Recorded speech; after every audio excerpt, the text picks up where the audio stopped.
Well, good afternoon, everyone. First, let me say what a pleasure it is, as always, to have Secretary General Stoltenberg here in Washington at the State Department.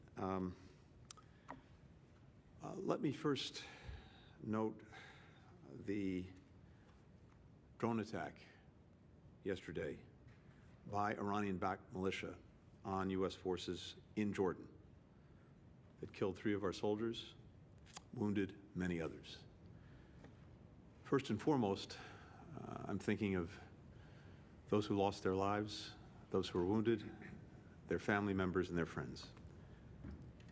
Every day, we have our men and women in uniform around the world who are putting their lives on the line for our security, for our freedom. I am, as always, humbled by their courage and their sacrifice. From the outset, we've been very clear in warning that anyone looking to take advantage of conflict in the Middle East and try to expand it, don't do it. We've taken steps to defend ourselves and to defend our partners, as well as to prevent escalation. And the President's been crystal clear. We will respond decisively to any aggression. And we will hold responsible the people who attacked our troops. We'll do so at a time and a place of our choosing. At the same time, we remain focused on our core objectives in the region, both in terms of the conflict in Gaza and broader efforts to build truly durable peace and security. To that end, I had an opportunity to meet today with the Prime Minister and Foreign Minister of Qatar on the ongoing effort to get hostages out and to create an extended pause.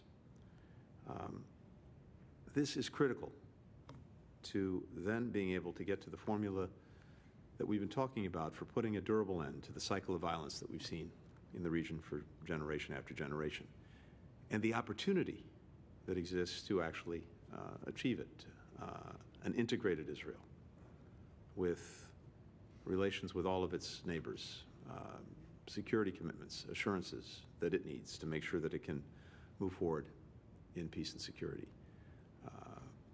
Palestinian Authority that's reformed, and a clear pathway to a Palestinian state.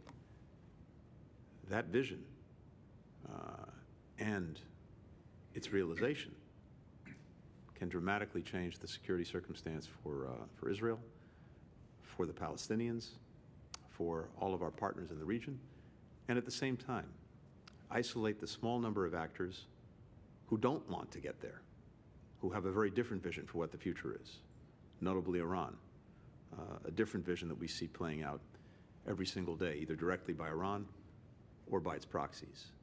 But the way to durable security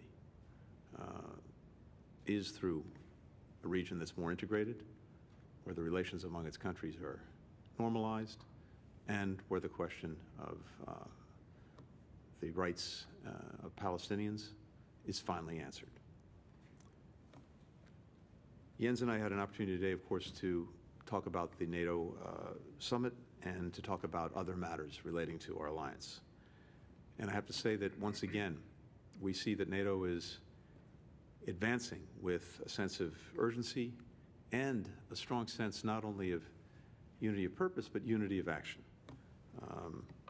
Just at the very end of last week, Turkey approved Sweden's accession to NATO. Sweden brings tremendous capabilities to the alliance in every domain. Hungary now will have to act in order to complete the process of Sweden's accession, but I fully anticipate that that will happen in the weeks ahead when Hungary's parliament returns.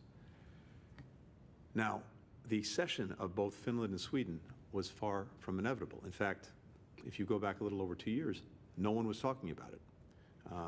But in the wake of Moscow's renewed aggression against Ukraine, both countries felt that it was clearly in their interest to defend their people and defend their sovereignty by joining the alliance. I think the process that we've seen in actually record time, first with Finland and now with Sweden, demonstrates that NATO's door is open, remains open, including to Ukraine, which will become a member of NATO. This also underscores one of the many ways in which Putin's aggression against Ukraine has been an abject strategic failure for Russia, how it has, in fact, precipitated the very things that Putin sought to prevent. He wanted to shrink NATO. It is now larger and getting larger still. He wanted to weaken NATO. It is stronger than it's ever been. All of this will, I think, come to an important inflection point when we get to the NATO summit, the historic NATO summit that we are very honored to host in Washington in July. This is going to be, I think, the most ambitious summit since the end of the Cold War, showing NATO's adaptation to new challenges and new threats, whether it's Russia, whether it's very different ways, the PRC, the cyber domain, terrorism. And what you're seeing is an alliance that, as I said, is coming together in new ways and in stronger ways to make sure that it can deal effectively with those challenges. And even as we're celebrating, when we get to the NATO summit, 75 years of its history, the real focus of the summit is going to be on the next 75 years and everything NATO has done to adapt and make itself, as it has been, indispensable to the defense and security of its members. Some of those capabilities and some of that strength was on display as we kicked off the largest NATO military exercises since the end of the Cold War. Steadfast Defender, 90,000 personnel who are sending a very clear message. This alliance is ready and it is able to defend every square inch of NATO territory.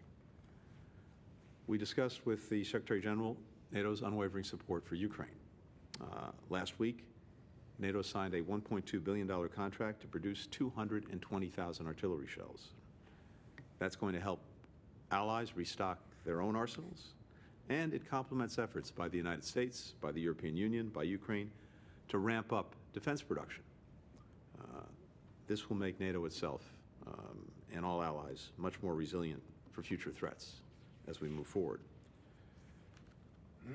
As all of us take on these challenges, and I want to emphasize, in the case of Ukraine, we've seen this very, very clearly. There's probably never been a better example of burden sharing in the history of the alliance and the partnerships that we have with different countries than we see when it comes to Ukraine. As I've mentioned before, the support that the United States has provided to Ukraine has been exceptional, about $75 billion over the last couple of years, but our partners and allies, notably our core NATO allies, have provided more than $110 billion over that same period of time. And whether it's military support, whether it's economic support, whether it's humanitarian support, the burden sharing that we've seen in the case of Ukraine has been more than exemplary. But in order to make sure that that continues, that all of us step up and do what's necessary to continue to ensure that Ukraine knows success and Russia knows strategic failure, it is vital that Congress pass the supplemental budget request the President's put before it. Without it, simply put, everything that Ukrainians achieved and that we've helped them achieve will be in jeopardy. And absent that supplemental, we're going to be sending a strong and wrong message to all of our adversaries that we are not serious about the defense of freedom, the defense of democracy. And it will simply reinforce for Vladimir Putin that he can somehow outlast Ukraine and outlast us. Well, that's not going to be the case. We have to make sure that it's not the case. Finally, let me just say that we have a lot of work to do over the next few months to prepare for the summit. I think we had today very good sessions with the Secretary General, and we'll be meeting shortly with the National Security Advisor and the Secretary of Defense over at the Pentagon to continue that work. I look forward to that and look forward to the weeks and months ahead as we prepare for NATO summit. Jens, over to you. Thanks so much, Secretary Blinken there, Tony. Thank you for hosting me here in Washington. It is always good to meet with you, and even more important given the dangers we face. So let me begin by offering my deepest condolences for the US troops killed and wounded in yesterday's drone attack in Jordan. We see Iran continue to destabilize the region. Iran also bears responsibility for backing terrorists who attack ships in the Red Sea. Tehran's behavior reminds us of what a world without rules look like. Unpredictable and dangerous, a world where our security becomes more expensive. I welcome your tireless diplomacy, Secretary Blinken, to prevent further escalation of the war in Gaza, your efforts to alleviate human suffering, and your hard work towards a peaceful resolution. Russia's brutal war against Ukraine is nearing the 2-year mark, and a Russian victory would embolden Iran, North Korea, and China. That matters for Europe's security, and it matters for America's security. So supporting Ukraine serves US interests. For a tiny fraction of annual defense spending, the United States has helped Ukraine destroy a major part of Russia's combat capacity without placing a single American soldier in harm's way. I welcome the clear commitment from President Biden and you to sustain US support to Ukraine and to work with Congress to achieve that. As you said, other allies are also stepping up. In fact, what European NATO allies and Canada provide in terms of military, financial, and humanitarian aid actually exceeds what the US is providing. So this is truly a joint effort by all NATO allies from both sides of the Atlantic. And I'm confident that all NATO allies will continue to deliver, because supporting Ukraine is not charity. It is an investment in our own security. President Putin started this war, and he could end it today if he stopped attacking a neighbor. The war could also end if Ukraine stopped defending itself. But that would not mean peace. It would mean Russian occupation, and occupation is not peace. A just peace will require President Putin to realize that he will not get what he wants on the battlefield. Moscow must accept a negotiated solution where Ukraine prevails as a sovereign, independent nation. What happens around the negotiating table is inextricably linked to the situation on the battlefield. So if we want a lasting, just peace, we must provide Ukraine with more weapons and ammunition. Weapons to Ukraine is the path to peace. Finally, we also discussed adapting our alliance for the future. In July, we will mark NATO's 75th anniversary with a summit here in Washington. And as you said, NATO is getting stronger and bigger. Finland is already a member. Sweden will become a member soon.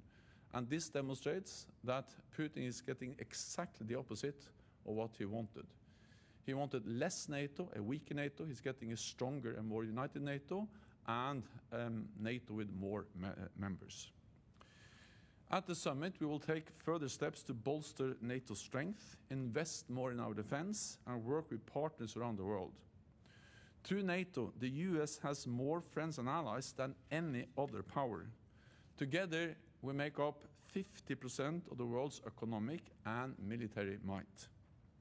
China and Russia have nothing like NATO. It is why they always try to undermine our unity.